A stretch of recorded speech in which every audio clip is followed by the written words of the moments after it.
everybody. I'm Regina Bryan, and welcome to the Women of Empowered Living. My guest today and I met back in December at the Results Mastermind event in Florida. And after she introduced herself to the room, I thought, wow, she's really been through some things, and I'd love to hear more of her story. Little did I know that she's had 3 open heart surgeries in the last 10 years, or that she has lost 5 family members in the last 4. I am so grateful that she is sitting down with us today to talk about how she's navigated those challenges and the lessons she's learned along the way. Linda Wilson, please welcome to the show. How are you, Linda? I'm doing great. Thanks for having me. I'm so glad to have you. So first of all, tell us, where in the world are you joining us from today? I'm from Denver, Colorado. So having a beautiful day out here. I'll get my walk in later. And one of my favorite places in the country, Linda. I mean, I love being out there. It's absolutely gorgeous. Can't wait to get back. Are you originally from Colorado? no, I grew up in Omaha. Omaha's my hometown, but I've lived here the longest. So this is home. Oh, and what a beautiful place it is. Yes. So, Linda, gosh, you've had a lifetime worth of health challenges at this point. Talk to us about when this first started. Was this a part of your childhood, or the issues with your heart, did they develop later on in life? Everything started in 2011, and I had an aortic dissection, which, for those of you who remember who John Ritter was, that's what killed him. And it was kind of in the early days of knowing what that was. And the aorta just kind of shreds. And for me, it's not a heart issue at all. I didn't have any heart disease. It's just the aorta let go. And I happened to be blessed enough to be very close to a hospital that had someone that could diagnose me and treat me, because it wasn't all that well known then. What caused that to happen? Not sure that I know. It ends up being hereditary in our family, but I'm not sure what causes it for others. So Yeah. what was the prognosis after that?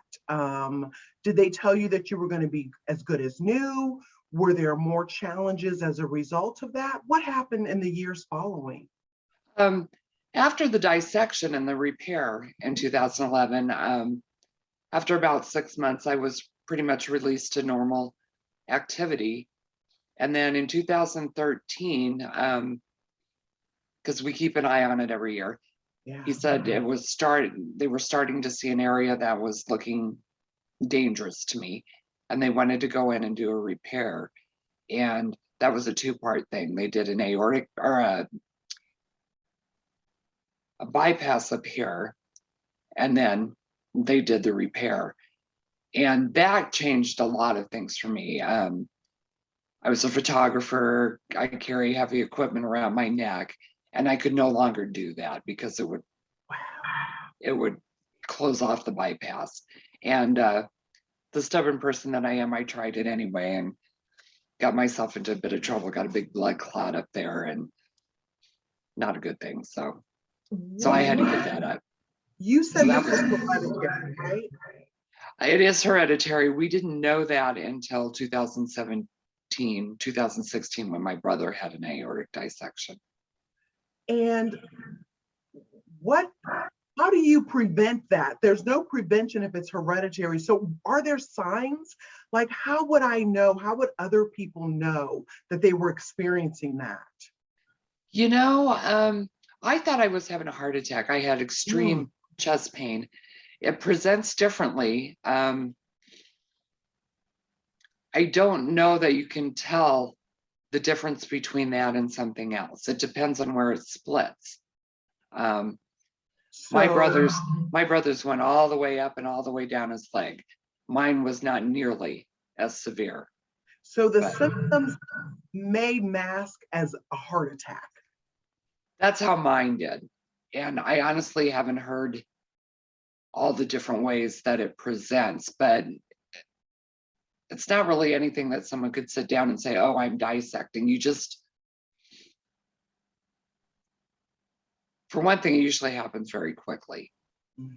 And if you don't get medical attention immediately, it's not good. And so they gave you the all clear in 2011 after they did the dissection on you. Uh-huh. And then in 2013, you said you went back in. Were there some symptoms at that time that you were having? No, they just noticed it on the CAT scan that things were changing, and it was in a place where it would, if it ruptured, it would kill me instantly. So we had to make some changes. Wow. And then you were talking about your career as a photographer. Yeah. How was that impacted by all of this? You couldn't carry your camera anymore, but could you still work professionally? I tried to. My husband offered to set up a studio in the house for me, God love him. And that's not the kind of photography that I did. Okay. I was natural light. I did even portraitures outside. And so having an indoor studio was not for me. I also had some problems with my eyes. They would stick and I would get double vision.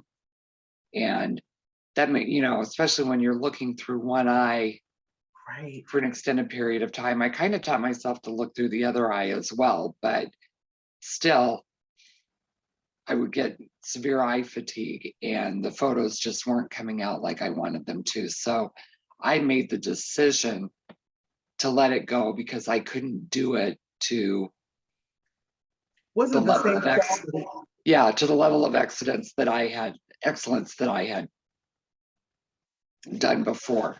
So And really, you had to give up your career because of this challenge, because of this illness that happened. I guess illness is not the correct word.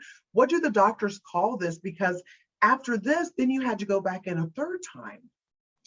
yeah, and it's not an illness. It's a condition, and it's just something that happens, and they continue to watch once it's discovered. I get yearly CAT scans, and since I had surgery again last year, I go in after 6 months, and then I just did another one, and I think I'm good for a while. They'll let me know, and I just, the surgeon is absolutely phenomenal, and he's got a great sense of humor, so That helps, doesn't it? it does. And he's so awesome because my mom's a nurse, so when he did the first surgery, he drew it out on the whiteboard and we took pictures of it, and he was explaining it to my mom. And I told Mom, I said, well, I hope you're getting this because it doesn't mean anything to me. I'm not that medically inclined. My mom is. And so I still have those pictures that I took of the drawing on the whiteboard, and that was 11 years ago. And even now, his PA does most of that, but he comes in and he talks to you, and he'll tell you exactly what's going on. He goes over all of it with you. He's very hands-on, and he happens to be outside of my insurance network, but they let me continue to see him for follow-up because at this point, there isn't anybody in my network that can do what he has done for me. Provide the level of care and follow-up, and him being one of the best, if not the best, in the, at what he does. And to have him right in my backyard is absolutely phenomenal. I mean, he's maybe 10 miles. No, not even 10 miles away. It's a 20-minute drive. And Linda, I also wanted to ask you, because we talked about this before, what are some of the things that happen as a result of this? We talked about your voice and some other challenges that you face in dealing with these heart conditions. After the second surgery, I was limited to lifting 10 pounds or less. Wow. Which pretty much took everything off the table. I do have an administrative background, but even that requires things like filling the copy machine and carrying stuff around. I have an IT background, but I can't carry the equipment anymore. So losing all of that put me into depression. And I was going to ask you, I'm glad you brought that up, Linda, because you've struggled a lot physically, this heart condition. And the fallout of that is no longer being able to work, no longer being able to pick up things, that are more than 10 pounds. What does that do to you mentally and emotionally? it was really hard because it made me feel kind of worthless. My husband and I, we shared the load on everything. Yeah. And then he suddenly had to take over everything. And that was okay for a while. And then he started having his own health challenges. I mean, we were always there for each other. But the 10-pound lifting requirement was a big, big hit. I almost couldn't walk my dog. He was, he weighed 70 pounds, and we did get him trained so that he wouldn't like drag me down the street. But if he saw something and he took off, he could hurt me. You couldn't really keep the leash in your hand, could you? He took off. But I wasn't going to let him go either because he was a runner. So, and those things I worked around, but it was just more, I lost my sense of self. I was a professional photographer for 5 years, but I had been a photographer my whole life. I got that from my dad. And even though he didn't do it professionally, he probably should have. But he was of that age group that kind of stuff was a hobby and not a life calling. And as long as I can remember, I've had a camera in my hand. So that was really hard to give that up. And I did still do some stuff, just not the way I was used to doing it. And after a while, the joy was gone. And while you're having to deal with your own health concerns and your own mental concerns over what this was doing to you, you had family members facing some of their own challenges. Yeah. Talk to us about some of the things with those closest to you that were happening while you're still trying to take care of yourself. Well,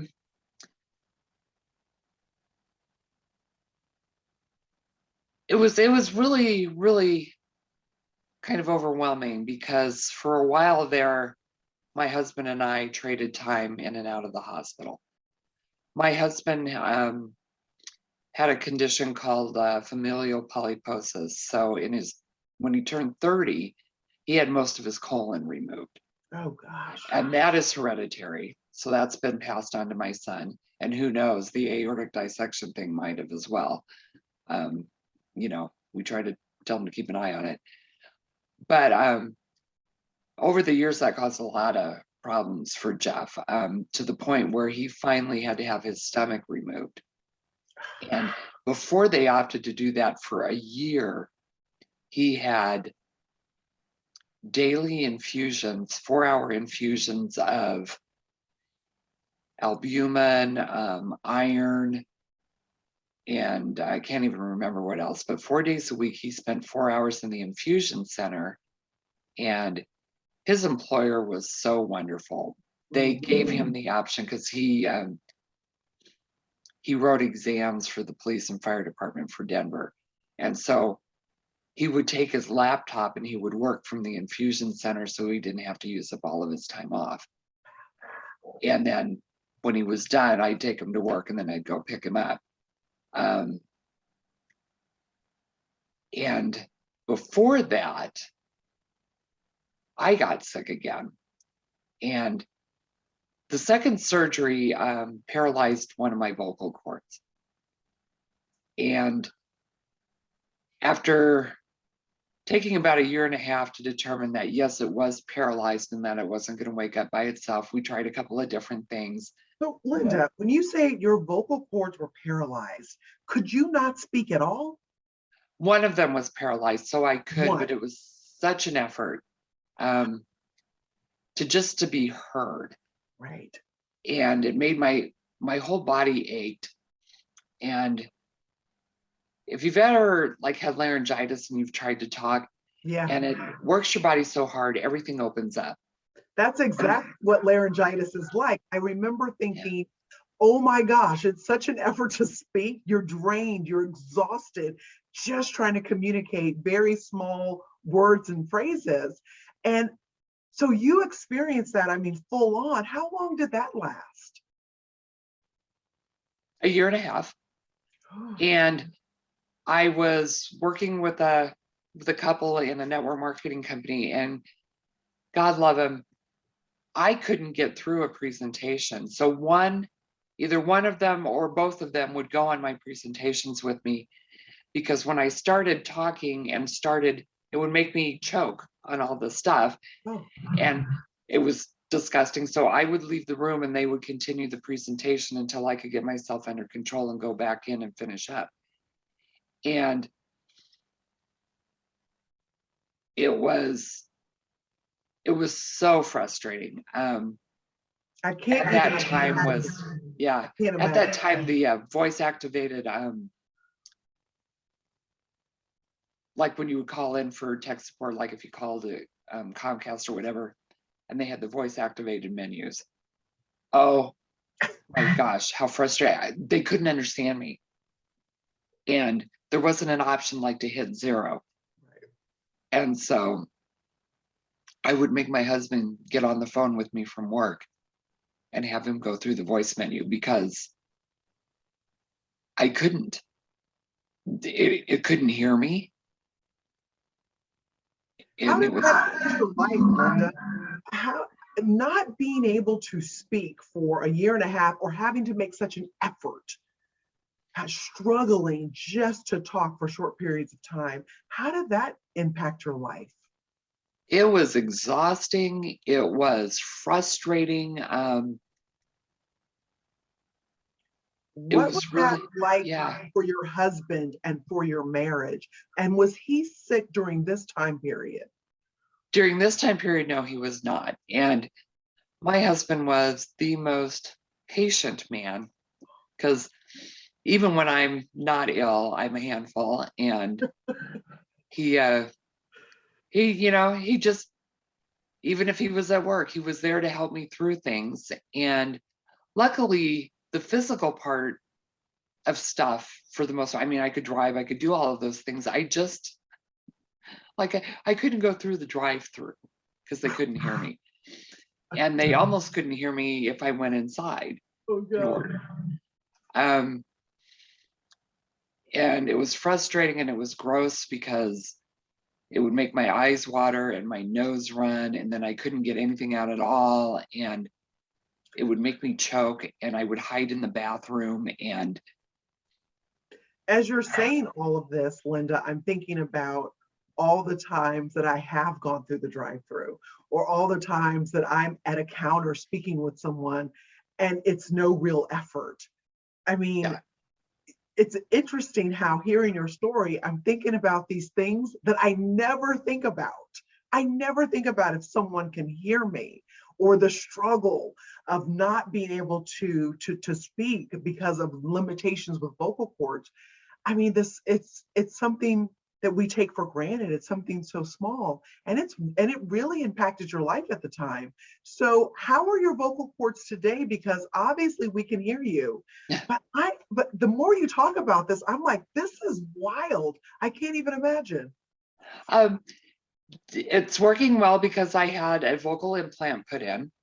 So they did a day surgery and they put an implant that pushes the vocal cord over so it touches the other one so I can be heard. That does present some of its own challenges, because I kind of only have half an airway because the other side's blocked. So it's easier for me to aspirate, to possibly get things into my lungs. So I have to be very careful. In fact, when they did that surgery, it was supposed to be day surgery, and I aspirated, so they kept me overnight, and I got pneumonia. And that started a 5-month hospital stay where I almost died 3 times, and I know I died once. Linda. Because it just escalated into, I got a super bug while I was in the hospital, and it systematically went from organ to organ and it attacked my organs.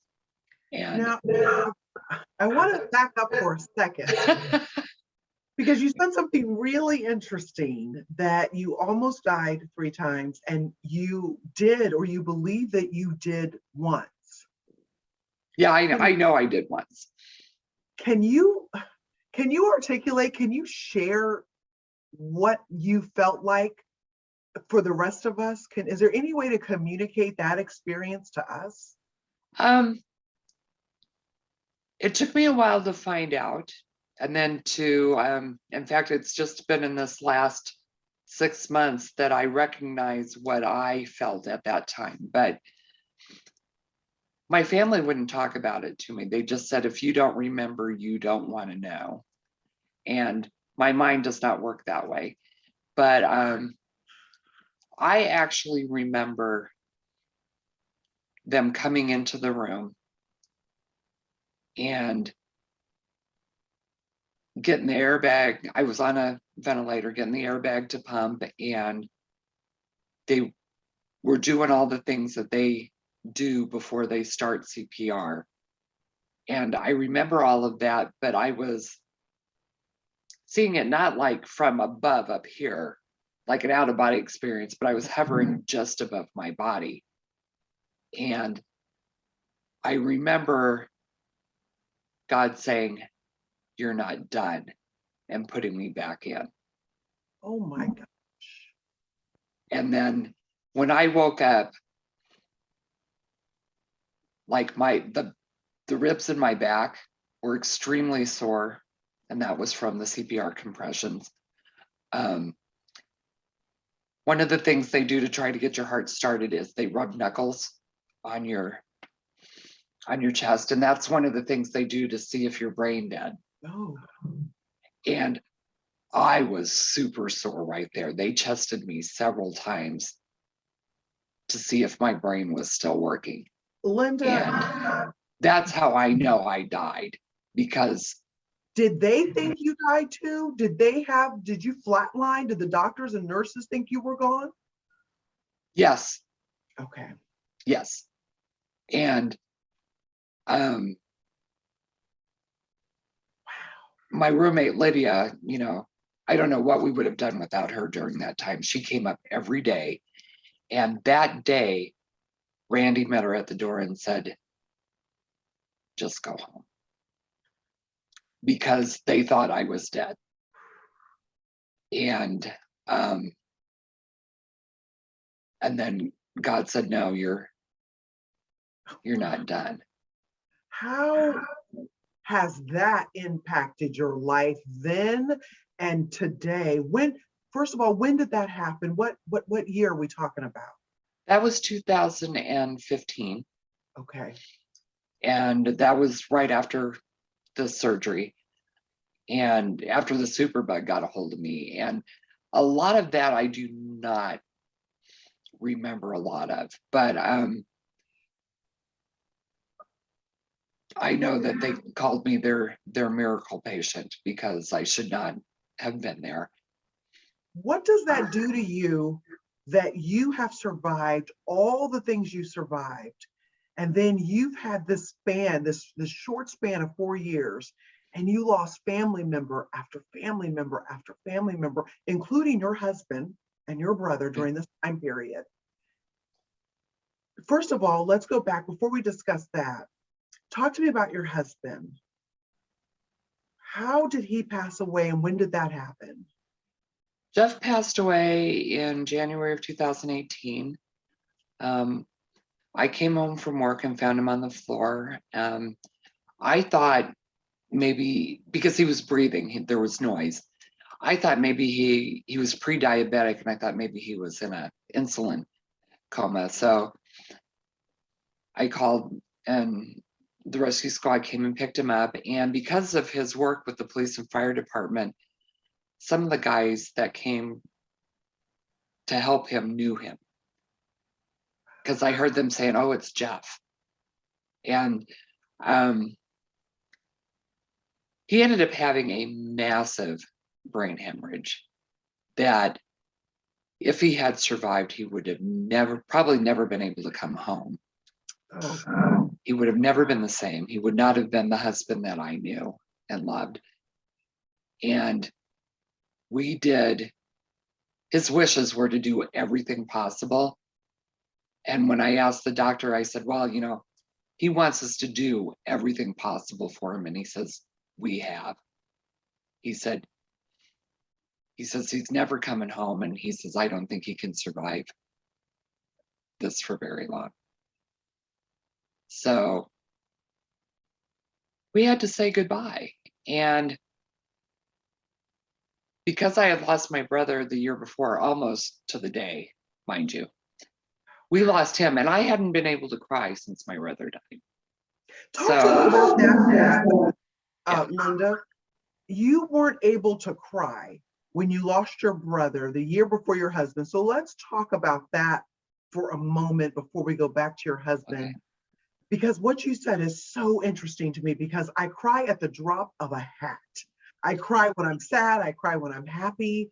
I can't imagine not being able to cry. So you physically, the tears don't come. And is this physical and mental and emotional? Like, I cried when my brother died, and that's the last time I've been able to. I mean, my eyes water, if I'm out in the cold, they water. If my nose is running, they water. It's just crying. I just can't get that emotionally deep anymore. And I thought it was from the antidepressants that I was taking, but I'm not on those anymore, and I still don't cry. And is that what happens to people if they've been on antidepressants for a while? Can they? I used to work in the mental health field in the administrative side, but I don't recall that I've heard of that. Is that part of what can happen? I don't think so. I just thought I was so numb. But that's not the case, at least not medically numb. Okay. Medicinal from the medicine. But and then after the other of just, the sledgehammer effect, it's just like you can't feel anymore. So for a long, for that time, I just thought I just can't feel that deeply enough to cry. Now I know when my mom finally goes, I'll be bawling like a baby. That'll fall. But now this was your husband a year almost to the day after your brother. I mean, how long had you been married, Linda? We were just short of 38 years. This year would be 42. Oh my gosh. So you couldn't physically cry. Try to describe for us, if you can, what were you were feeling the loss of a spouse, I'm sure. So how were you processing and moving through that? Were you just in the middle? This is so fascinating to me because I can't imagine what you've been through. But yet I'm hearing you and I'm thinking, at some point, is it possible, as you're saying to us, I just was numb at this point? Like, what were you doing to get through those moments after Jeff died? Well, when your spouse dies, you're really busy at first. Yeah. There's a lot of things to be done. He didn't leave a will, but luckily Colorado is a state where that is not an issue. I was his beneficiary on everything, so he left me very well taken care of. And there was just all the planning and all of that. And then when that was done, I didn't handle things all that well. I curled up on the couch and I hid. And then the following year, his sister died from cancer. She had several bouts of cancer. And even though we weren't close, that was really hard. She was so gracious in her. She just finally said, I can't do this anymore. I mean, her whole body just hurt. She couldn't hug her kids or her grandkids. And then 3 months after that, we lost Jeff's dad. And he had been in hospice for 5 years. And so that was almost a relief. Right. And then the following May, we lost my dad. And, you know, it's kind of weird because in January 1st, I texted my son and I said, we made it a whole year without losing someone. Wow. I mean, that's just, yeah. So what are you thinking, Linda? Because you've had, I mean, you've laid on the table 3 times for open heart surgery. You've had the vocal cords. You've been through some things. And you're watching family member after family member pass away, including your husband. What is all of this? No longer just you dealing with your medical and your health challenges. Now you are knee deep in family members passing away. I can't even wrap my head around this. How were you? How are you handling this? How are you navigating all of this? Finally, I think I'm in an okay place. When my brother died of the same thing that I survived, Yeah.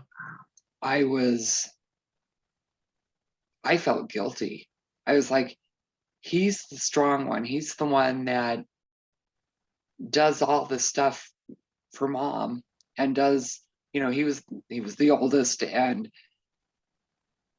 why take him and not take me? And I struggled with that and probably almost until this past year. It just didn't feel right. So many people depended on him, and he was so gracious in what he did for people. He was actually a music producer in Omaha, and he had his own studio in the basement. And when, yeah, it just. I appreciate that you're bringing this up, because I don't think people talk about that. And it just hit me as you're saying this, survivor's guilt. Yeah. Because you could have died, and you did die that moment in the hospital. And yet here you are, alive and well, and sharing your story with us. So survivor's guilt is very real, and yet people don't talk about it. Why do you think that is, Linda? I think it's because we're ashamed. We are ashamed that we survived. And that takes you to a really deep, dark place that you don't want to go. I felt that. Yeah. And there are a lot of support groups for surviving family members and spouses and that, but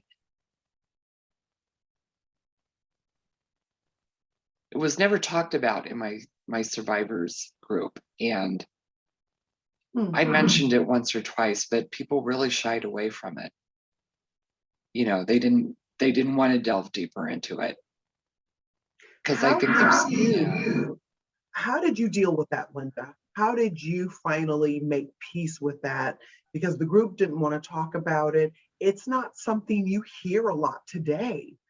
And I think you have a really big point that you're making when you think about people dying in any number of ways, and a group of people, and someone may be surviving that thinks, gosh, how did I survive that? And several others didn't, whether it's a car accident or a fire. If people aren't talking about it, what would you say, how did you get through this? Because right now you're doing okay in life. So how did you process and push past that survivor's guilt? I worked with a therapist, and she's a very scientific based therapist, and instead of me, it wasn't me pouring out my woes to her. We did very scientific, I don't even know how to describe it. We did some biofeedback, we did some brain work, we did a number of different things to help me accept the feelings I was feeling and then to move forward with them. Now, that's huge. Yes. You said that acceptance comes before you move through. Yeah, you have to accept it. You can't move through it if you're somewhat in denial or you're ashamed of being. And really what survivor's guilt, at least in my experience, was I was ashamed that I was still alive. And because that is such a heavy burden, you don't wade through that. Or at least I didn't. I wallowed in it, and she very scientifically helped me accept the fact that I felt guilty about surviving and that it was a good thing that I survived, and that I needed to accept that I survived, and not just for myself, but for my loved ones, because they were struggling to watch me. Linda, that is huge. When we can accept, then we can move through whatever it is we need to accept and move through. Right. And that is such a powerful and key lesson that you just shared with us. I mean, that really hit me upside the head when you said acceptance, and then I could move through it. And Yeah. isn't that the case with almost anything in life? If we're pushing back and fighting against, it's the acceptance that will allow us to move through. And that goes for the things that are joyful as well, because I think especially women, we don't allow ourselves the time and the feeling of accomplishment. And you have to acknowledge your accomplishments so that you can continue to do what it is you're doing. That is so good. That is good. Gosh, Linda, I'm sorry. Please finish your thought. Oh, I was just going to say, I mean, and as women, at least in my age group, I'm 60, part of us were told to be kind of demure, and you don't brag about your accomplishments. Well, no, you don't brag about them, but be proud of them, acknowledge them, and be proud of what you've done and what you've been able to do. I remember because my son was born in 1980, and so that was a big time for women wanting to be back in the workplace. Yeah. And now, since then I watch, my friends all wanted, or like my son's friends all want to stay home with their kids. And my age group, it was like, no, we want to get out in the workforce and we want to contribute, but we still want to be mom. And then the super mom thing came along, and oh my gosh, don't get me started on that. But women in my age group were taught to not be forward in acknowledging what we do. And you would hear things like, oh, well, I'm just a mom. Oh, you are never. Don't ever say you're just a mom. That is the toughest job on earth and the most rewarding thing you can be. So never use that phrase, just a mom. That's a no-go phrase. Don't go there. I love how you identified it, a no-go phrase. Yeah. Linda, I wanna end today. You first of all, you've given me so much to think about. And it's an absolute blessing to have spent this time with you and to have learned your story, because there were so many little lessons and little moments along the way that I'm like, I really felt that. And so I just appreciate your willingness to share some of this. It can't always be easy to talk about, maybe as time passes, but I just can imagine talking about what you've been through and what you've watched family members go through.